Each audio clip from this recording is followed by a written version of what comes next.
Use हो जाएगा। बाकी 2800 किलो कहाँ के लिए था? करीब करीब 3000 किलो इनका एक्सप्लोसिव पाउडर था, एक्सप्लोसिव मटेरियल था, और वो कहाँ कहाँ इन्होंने भेजा, कहाँ कहाँ भेजा, वो गाड़ियां किसने खरीदी, कहाँ गई, still a lot to be known. और ये जो एक्सप्लोसिव्स थे, जो मटेरियल था, ये D6 प्रोजेक्ट है। 6 शहर थे जहां डेटोनेशन करना था, पॉसिबली दिल्ली, वाराणसी, अयोध्या, बाकी 3 शहर कौन से हैं? और उसका हमें लिंक अभी आने वाले, जब हमारा आगे ये प्रोग्राम चलेगा, मैं उसको आपको लिंक भी दे दूंगा। तो पहले ये, मैं बड़ा सीक्वेंशियली चल रहा हूं आज। तो ये D6 जो प्रोजेक्ट था, 6 शहरों में डेटोनेशन करनी थी। क्या ये मॉड्यूल सेम थे, क्या अलग मॉड्यूल थे? मेरे हिसाब से मॉड्यूल अलग होंगे, मेरे हिसाब से मॉड्यूल सेम नहीं होंगे। और इसमें जो सरगना था, इस सारे मॉड्यूलों का सरगना थी डॉक्टर मैडम सज्जन या डॉक्टर जहाद, नाम है Shaheen. Shaheen was heading all this. Doctor Shaheen जो 42 साल की बच्ची है, जिसको हमें समझाना चाहिए बेटा जहाद क्यों कर रहे हो, तो ये जो डॉक्टर शाहीन थी, ये इस मॉड्यूल की हेड थी। और ये जो डॉक्टर जमील है, ये आदिल है, ये उमर है, और ये मुजम्मिल है। मुजम्मिल तो अब भी कुछ नहीं बोल रहा, मुजम्मिल की बहुत तबीयत हरी कर दी होगी, पर अब भी कुछ नहीं बोला, आर्डेंट जहादी है। और ये सब तुर्किया वुर्किया, शायद कुछ कह रहे पाकिस्तान भी गए थे, तुर्किया तो गए थे। तो ये डॉक्टर जहाद जो है, मोहतरमा शाहीन, ये इसकी हेड थी। She was a person who was coordinating all this. अभी अभी कई 20-30 लाख का कोई हवाला ट्रेल भी मिला है। मैंने कहा ना, पैसा तो आया होगा कहीं ना कहीं से। 20-30 लाख का हवाला ट्रेल भी मिला, सब मिला है। तो ये 6 शहर कौन से थे, मॉड्यूल कौन से थे, कहाँ करना था, यही लोग थे, अलग लोग थे, गाड़ियां वहां है। Have we got to the bottom of these modules? Are we still scratching the surface? I don't know. I mean, I think we have not got. ऐसा नहीं सिक्योरिटी फोर्सेज और एजेंसियां काम नहीं करें, बेचारे 24 घंटे की शिफ्ट करते, 24 घंटे की शिफ्ट करें तब से। And they are really, I mean, doing to the best of best, क्योंकि ये इतना बड़ा टेरर मॉड्यूल है, इतना बड़ा टेरर मॉड्यूल है, जिसका कोई अंत मुझे नहीं नजर आ रहा। और इसके तार वेस्ट बंगाल के पूरे इंडिया में धीरे धीरे आपको निकलते जाएंगे। कल मैंने आपको बताया था, अनुमान किया जाता करीब करीब 200 से ज्यादा डॉक्टर इसमें इन्वॉल्व है, और सारे यही हैं। तो भैया, अब ये परिस्थिति तो विस्फोटक होती जा रही है। और अल-फलाह यूनिवर्सिटी को भी आज नोटिस दे दिया गया, भैया कुछ एनक्रोचमेंट वगैरह है। और कांग्रेस के टाइम में इन्हें ये बेहतरीन प्लॉट दिया गया था फ्री में, कि आप जरा यूनिवर्सिटी खोलिए और जिसको लॉन्ग रन में जहाद की फैक्ट्री बनाया जाएगा। मैंने तो निवेदन किया माननीय मुख्यमंत्री सैनी साहब से, अमित शाह जी से, साहब तोपे बुलाइए आर्मी से, बुलडोजरों के लिए थोड़ा ज्यादा काम हो जाए, तोप बुलाइए आर्मी से, 3 तरफ से 3 तोपे चलाइए और इसको वहीं गिराइए। और इसमें भव्य और दिव्य गौशाला का निर्माण होना चाहिए, तभी ये जो धरती है, ये फिर पुण्य भूमि बन सकती है, धरती का शुद्धिकरण हो सकता है, नहीं तो नहीं होगा। तो ये सारी कहानियां थी। और जो मेरा अनुमान था, बिल्कुल आज खबरें आई है जनाब, खबरें ये आई है कि ये जो उमर था, ये घर में भी इसका छोटा मोटा एक लैब है, जहां ये एक्सप्लोसिव्स की टेस्टिंग करता था, एक्सप्लोसिव्स में इम्प्रोवाइजेशन करता था।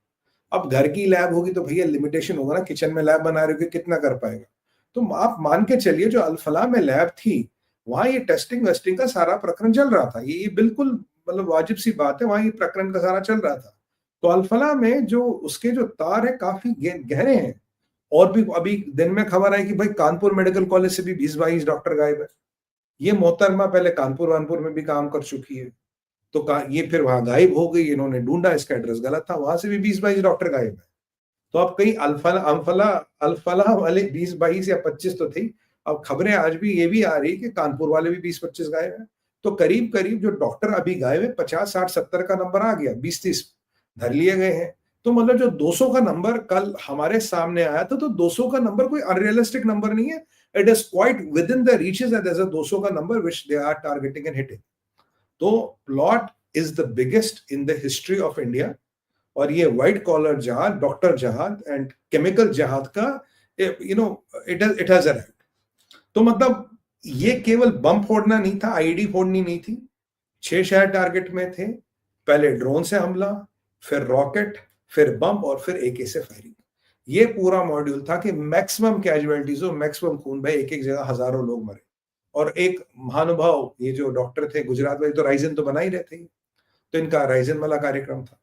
तो किस लेवल का टेरर प्लॉट है, कहां तक ये टेरर प्लॉट जा रहा, हमें नहीं पता। रोज नए डॉक्टर, नए पैरामेडिक्स और नए कश्मीर से गिरफ्तार है। और J&K की पुलिस बहुत बेहतरीन काम कर रही है, and I think they should be complimented for their work.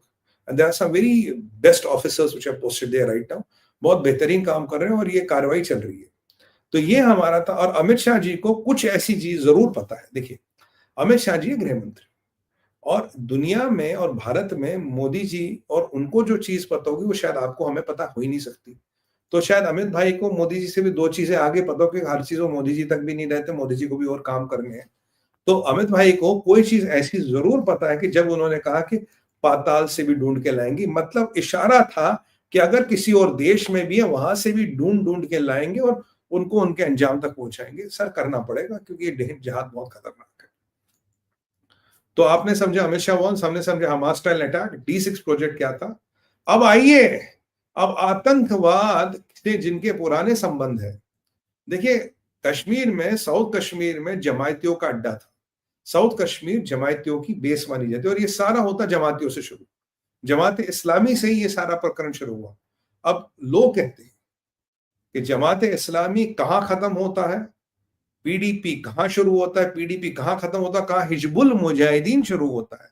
अब हिजबुल मुजाहिदीन कौन, जिसका सरगना सलाउद्दीन, सलाउद्दीन का मालिक सलाउद्दीन है पाकिस्तान में। तो हिजबुल मुजाहिदीन का सरगना सलाउद्दीन अभी पाकिस्तान में बैठा है, कश्मीरी है वो, पाकिस्तान का पंजाबी मुसलमान नहीं है, कश्मीरी मुसलमान है, डलगेट एरिया का रहने वाला था। वो यूनाइटेड जिहाद काउंसिल और हिजबुल मुजाहिदीन का हेड है, ये बैठा है पाकिस्तान में। और ये सारे, इनके सारी जड़ें कहां से जुड़ती है, साउथ कश्मीर से। अब अलगाववाद का केंद्र बिंदु क्या है। अभी अगर आप अलगाववाद का मानचित्र बनाए तो उसकी केंद्र बिंदु कहीं ना कहीं कश्मीर है, कहीं ना कहीं साउथ कश्मीर है। पुलवामा वुलवामा सब साउथ कश्मीर में आता है। और वैसे हमारी कार्रवाई तो पूरी चल रही है। आज महबूबा मुफ्ती ये आई है अलगाववादियों के लिए विलाप करने। ये कह रही है कि देखिए, व्हाइट कॉलर जहाद और डॉक्टर जहाद को जस्टिफाई करा ही नहीं जा रहा, बल्कि भारत को धमकी दी जा रही है। भारत को आज धमकी दी जा रही है, कह रही है कि भाई ये जो कश्मीर में आपने खौफ और दहशत का माहौल पैदा किया, उसकी गूंज आपको लाल किले में सुनाई दी है। तो मुझे वो कर्मा का डायलॉग है ना, doctor dang creates war, Rana इस थप्पड़ की गूंज तुम्हें दूर दूर तक सुनाई देगी। पर वो पिक्चर थी, वो नकली थी। यहां भारत की भूमि पे खड़े होके भारत को धमकाने की कोशिश हो रही है कि भाई ये जो तुमने किया वो, तो इसका मतलब क्या है महबूबा जी, आप कह रही है कि कल को दिल्ली, बंबई, कलकत्ता, मद्रास, हैदराबाद कहीं भी धमाका हो जाएगा, क्योंकि हमें क्या पता है डॉक्टरों का नेटवर्क कहां का है। तो कहीं ना कहीं जो जम्मू, जो लैंड फोर्ट में हुआ उसको जस्टिफाई कर रही है। भाई कश्मीर में बहुत जुल्म हुआ, उत्पीड़न हुआ, उसके कारण रेड फोर्ट में धमाका हुआ, मतलब जो रेड फोर्ट में हुआ ठीक हुआ, कोई गलती नहीं उसके लिए। ये देखिए, जहाद और इस्लामिक आतंकवाद को ये कहते हैं इंटेलेक्चुअल कवर फायर देखना देना, इसे कहते हैं राजनीतिक संरक्षण। ये होती है पॉलिटिकल पेट्रनेज। कल फारूक अब्दुल्ला साहब बोले, आज